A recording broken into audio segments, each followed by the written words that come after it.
Bayangkan satu malam ketika Bapak dan Ibu mengecek saldo rekening dengan harapan sederhana. Kalau benar rapel masuk, setidaknya obat dan kontrol bulan ini aman. Lalu yang muncul bukan tambahan, melainkan angka yang sama seperti biasanya.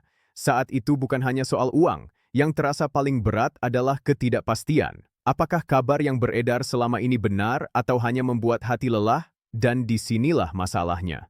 Ketika isu pensiun dan rapel menjadi viral, yang paling sering terjadi bukan pencairan cepat, melainkan kebingungan massal. Angka berubah-ubah, tanggal bergeser, dan orang tua kita dipaksa menunggu di tengah kebutuhan yang tidak bisa ditunda. Karena itu, malam ini kita letakkan semuanya pada tempat yang paling aman. Mana yang sudah punya dasar hukum, mana yang masih isu, dan apa yang sebaiknya Bapak, Ibu pegang agar hidup tetap tenang. Kita akan kupas satu persatu dengan bahasa sederhana tanpa menakut-nakuti, tetapi juga tanpa menutup-nutupi konsekuensi jika informasi yang salah terus dipercaya. Pemirsa yang kami hormati, beberapa waktu terakhir suasana di grup pesan keluarga, grup pensiunan hingga obrolan di warung dan masjid ramai membicarakan satu hal. Pensiun naik, rapel cair. Bahkan ada yang menyebut kenaikan di rentang 18-26%. Kabar seperti ini wajar membuat hati berdebar, karena bagi para lansia, kenaikan pensiun bukan sekadar angka. Ini soal obat darah tinggi yang harus rutin, biaya kontrol bulanan, kebutuhan dapur, listrik, air, dan kadang membantu cucu sekolah walau hanya sekadar uang buku dan ongkos. Namun justru karena menyangkut kebutuhan penting, informasi harus ditempatkan pada jalur yang benar. Mana yang sudah menjadi aturan, mana yang masih wacana, dan mana yang hanya isu tanpa keputusan resmi. Kita mulai dari hal yang paling jelas dasar hukumnya. Pemerintah telah menetapkan penyesuaian pensiun pokok bagi pensiunan PNS serta janda atau duda melalui Peraturan Pemerintah Nomor 8 Tahun 2024. Dalam berbagai pemberitaan dan ringkasan aturan tersebut, penyesuaian ini banyak disebut sebagai kenaikan sebesar 12% dan mulai berlaku sejak 1 Januari 2024. Ini poin penting. Ada penyesuaian yang memang ada payung aturannya. Jadi ketika Bapak Ibu mendengar angka 12% dalam konteks penyesuaian pensiun pokok yang terkait tahun 2024 itu berada pada jalur yang memiliki dasar. Sekarang kita masuk ke isu yang ramai. Kenaikan 18-26% dan rapel yang disebut-sebut sedang mendekati masuk rekening. Di bagian ini pemirsa perlu sangat hati-hati. Sejumlah pemberitaan mengangkat klarifikasi dari Taspen bahwa untuk tahun 2025, isu kenaikan atau rapel yang viral itu belum memiliki keputusan resmi pemerintah atau regulasi baru yang menjadi dasar pencairan. Artinya, masyarakat diminta tidak terseret informasi menyesatkan. Maka jika Bapak Ibu mendengar angka 18-26% atau mendengar klaim jadwal rapel tertentu, tempatkan itu sebagai isu yang masih perlu kepastian resmi, bukan pegangan utama. Lalu mengapa muncul banyak versi angka dan banyak versi tanggal? Karena di ruang publik sering terjadi pencampuran tiga hal sekaligus: aturan yang sudah ada, harapan masyarakat, dan prediksi sebagian pihak. Ada pula konten yang menyusun narasi seolah-olah sudah final, padahal dasar hukumnya belum diterbitkan untuk skema tertentu. Disinilah pensiunan sering menjadi korban kebingungan. Padahal Bapak Ibu hanya ingin hidup tenang, belanja cukup, kesehatan terjaga, dan ibadah lebih khusyuk tanpa beban pikiran. Fakta kunci yang perlu dipegang adalah ini. Penyesuaian pensiun biasanya mempertimbangkan kondisi ekonomi, inflasi, dan kemampuan keuangan negara. Daya beli dan biaya hidup memang menjadi faktor yang sering dibahas dalam kebijakan. Namun, untuk pembayaran manfaat pensiun, terutama jika menyangkut perubahan angka dan rapel tambahan, semuanya harus punya dasar regulasi yang jelas. Tanpa regulasi baru, klaim rapel atau kenaikan tertentu tidak bisa dijadikan kepastian seberapun banyaknya yang membicarakan. Lalu mengapa proses penyesuaian sering terasa lama dan harus ada sinkronisasi data? Jawabannya sederhana, ini menyangkut jutaan penerima dan negara harus memastikan tepat orang, tepat rekening, tepat jumlah. Integrasi dan rekonsiliasi data antara lembaga seperti BKN dan Taspen menjadi bagian penting agar proses pensiun dan layanan kepegawaian lebih cepat serta lebih rapi. Dalam sinkronisasi, hal-hal yang diperiksa biasanya meliputi kecocokan identitas sesuai KTP, validasi NIK, kesesuaian data kepegawaian, serta status penerima termasuk ahli waris jika ada perubahan. Kendala yang terlihat kecil bisa berdampak besar, beda satu huruf pada nama, rekening lama yang tidak aktif, atau dokumen keluarga yang belum diperbarui. Sekarang kita pahami istilah rapel dengan bahasa paling mudah. Rapel adalah selisih yang seharusnya diterima sejak bulan efektif tertentu. Namun, pembayarannya dilakukan kemudian ketika aturan dan administrasi sudah siap. Karena itu, rapel bisa mencakup beberapa bulan.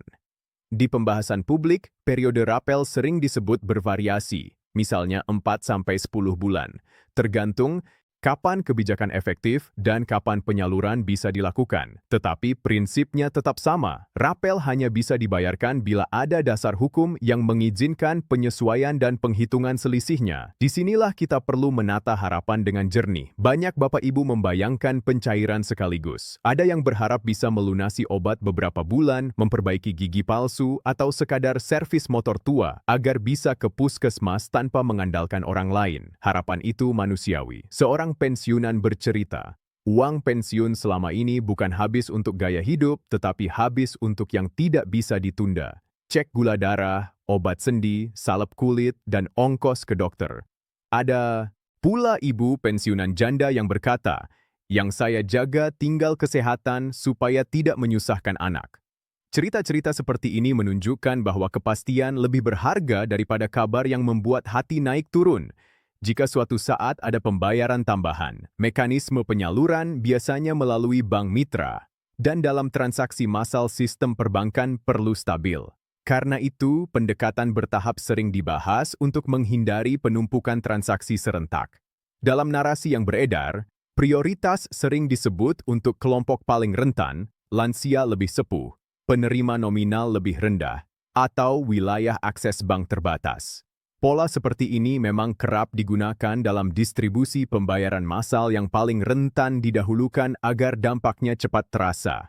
Untuk membantu Bapak Ibu membayangkan dampak angka, kita gunakan contoh hitung sederhana yang sering muncul di pembahasan publik.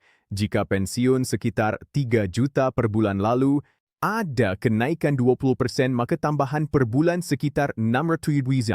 Bila rapel 6 bulan, totalnya sekitar 3,6 juta. Contoh ini adalah cara memahami logika perhitungan, bukan kepastian angka final untuk semua orang. Besaran yang diterima tetap bergantung pada golongan pensiun pokok dan ketentuan resmi yang berlaku. Tetapi satu hal jelas, kenaikan persentase berapapun yang resmi nantinya akan paling terasa pada pengeluaran yang rutin, terutama kesehatan dan kebutuhan hidup dasar. Banyak pensiunan menyampaikan sikap yang tegas namun santun. Kami tidak minta dimanjakan, kami hanya ingin hak kami jelas. Ada juga yang lebih menenangkan. Kalau prosesnya untuk mencegah salah bayar, ya kita sabar, asal jangan digantung. Namun, ada satu peringatan penting yang wajib diulang karena ini sering menimpa lansia. Saat isu pensiun viral, penipu ikut ramai. Jangan pernah percaya orang yang menawarkan bantuan mempercepat pencairan dengan syarat transfer biaya atau meminta OTP. Proses resmi tidak mensyaratkan biaya percepatan, dan Taspen maupun Asabri tidak meminta PIN atau OTP lewat pesan tidak resmi. Lalu, langkah bijak apa yang bisa Bapak Ibu lakukan sekarang? Pertama, pastikan data dasar aman, nama sesuai KTP, NIK benar, rekening aktif, dan bila ada perubahan status keluarga, segera urus lewat kanal resmi. Kedua, bila mendengar kabar angka 18-26% atau kabar rapel dengan tanggal tertentu, jangan langsung panik dan jangan langsung menyebarkan. Karena Taspen dalam sejumlah klarifikasi yang diberitakan menegaskan bahwa untuk isu tertentu di 2025, keputusan resmi pemerintah belum ada. Ketiga, untuk keluarga pendamping lansia, bantu cek informasi dengan tenang. Jangan menambah kecemasan dengan menyebarkan pesan berantai yang belum jelas.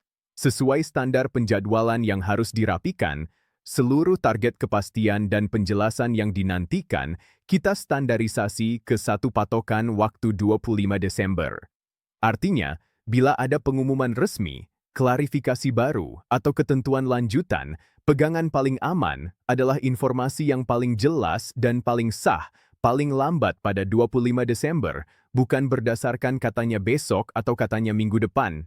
Dengan patokan ini, Bapak, Ibu tidak perlu setiap hari gelisah, membuka ponsel, mengecek kabar yang belum tentu benar. Kedepan di ruang publik juga sering muncul gagasan agar penyesuaian pensiun lebih terikat pada indikator ekonomi seperti inflasi tahunan, supaya pensiunan tidak menunggu kebijakan besar yang jarang. Secara prinsip, ide seperti ini dipandang dapat memperbaiki kepastian dari tahun ke tahun, meskipun penerapannya tetap bergantung pada regulasi dan kemampuan anggaran.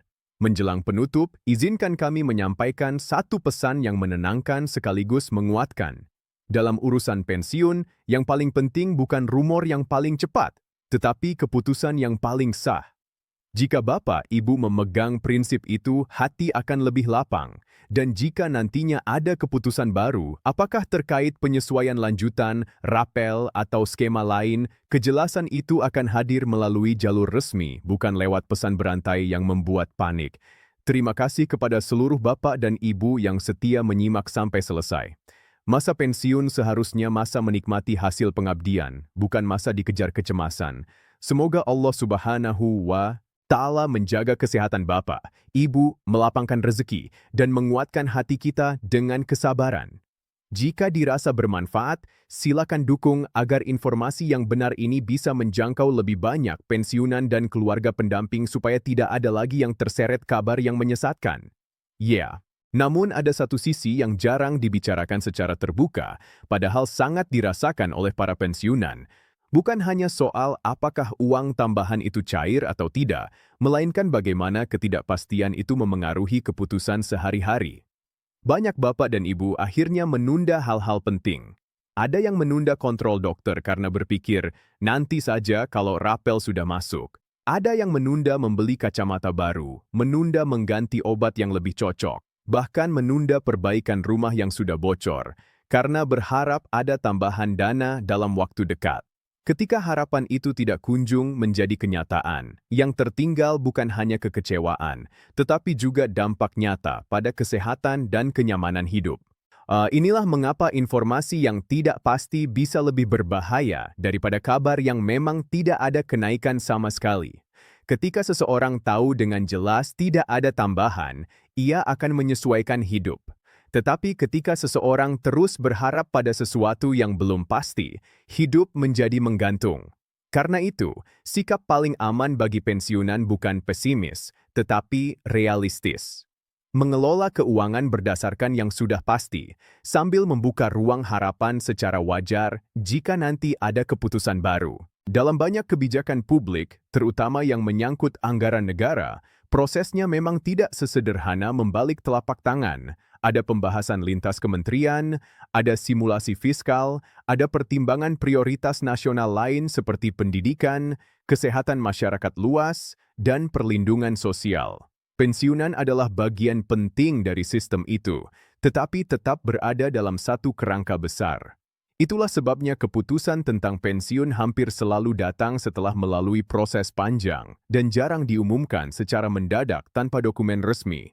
Sering sekali masyarakat bertanya, kalau memang belum ada keputusan, kenapa tidak langsung diumumkan saja supaya kami tidak bingung?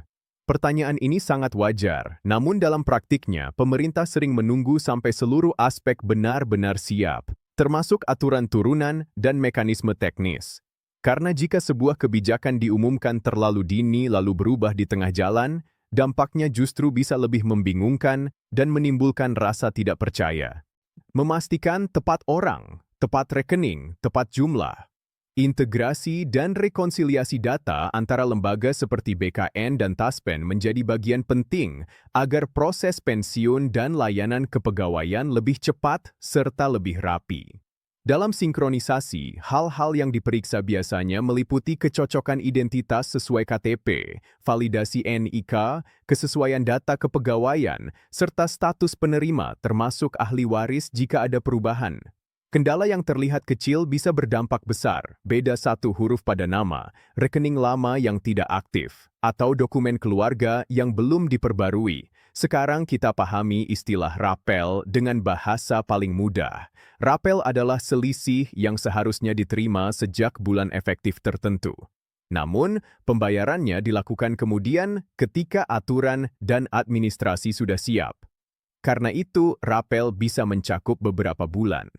Di pembahasan publik, periode rapel sering disebut bervariasi, misalnya 4-10 bulan, tergantung kapan kebijakan efektif dan kapan penyaluran bisa dilakukan. Tetapi prinsipnya tetap sama, rapel hanya bisa dibayarkan bila ada dasar hukum yang mengizinkan penyesuaian dan penghitungan selisihnya. Disinilah kita perlu menata harapan dengan jernih. Banyak bapak ibu membayangkan pencairan sekaligus. Ada yang berharap bisa melunasi obat beberapa bulan, memperbaiki gigi palsu, atau sekadar servis motor tua agar bisa ke puskesmas tanpa mengandalkan orang lain. Harapan itu manusiawi. Seorang pensiunan bercerita, uang pensiun selama ini bukan habis untuk gaya hidup, tetapi habis untuk yang tidak bisa ditunda.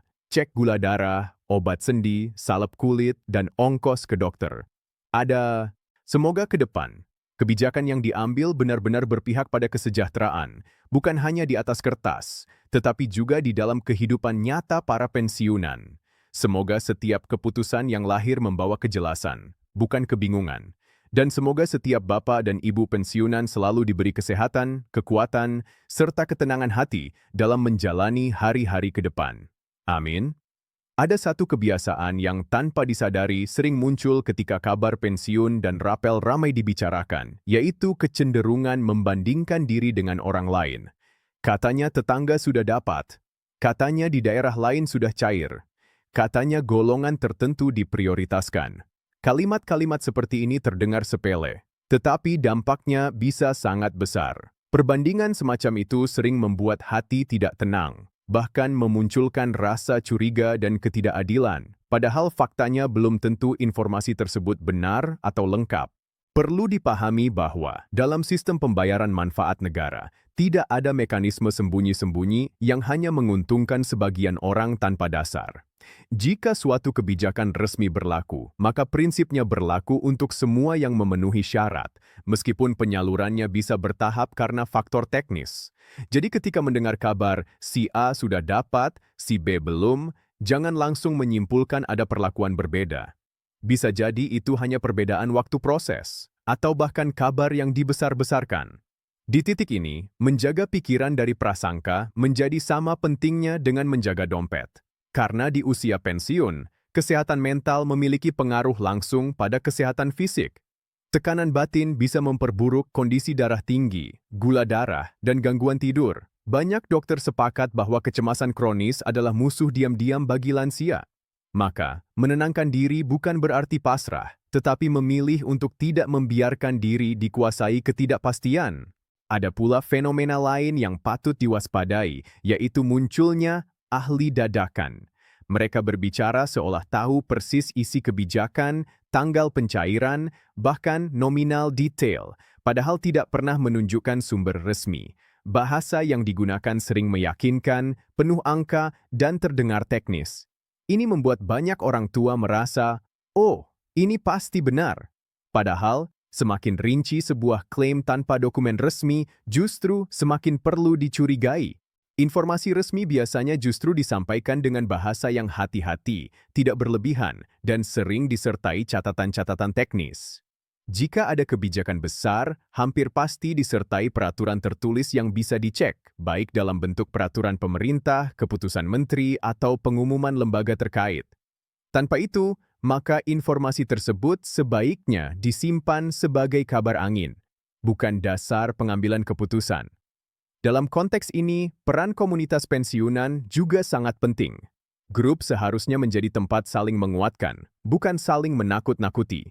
Jika ada anggota yang menerima kabar belum jelas, alangkah baiknya ditanggapi dengan kalimat menenangkan, seperti, "Kita tunggu info resminya saja," atau "Mari cek dulu ke sumber yang sah."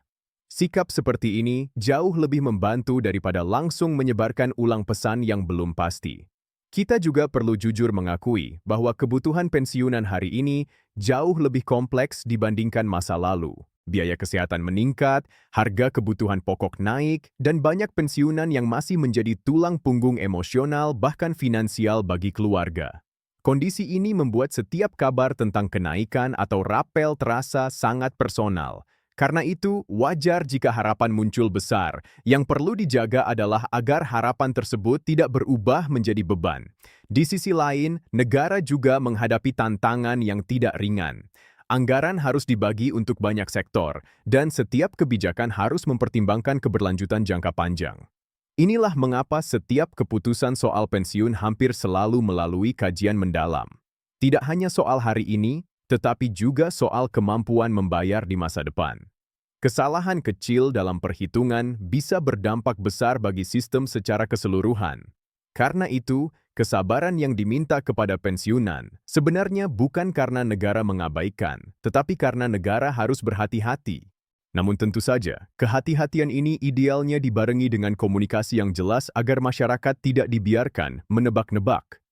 Disinilah ruang perbaikan yang terus diharapkan banyak pihak.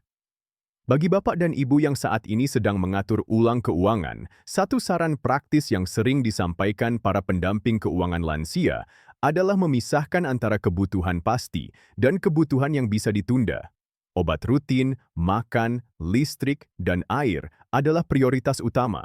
Sementara rencana lain sebaiknya disesuaikan dengan kondisi nyata, bukan berdasarkan kemungkinan tambahan yang belum pasti. Dengan cara ini, jika nanti ada tambahan, itu akan terasa sebagai bonus, bukan penopang utama.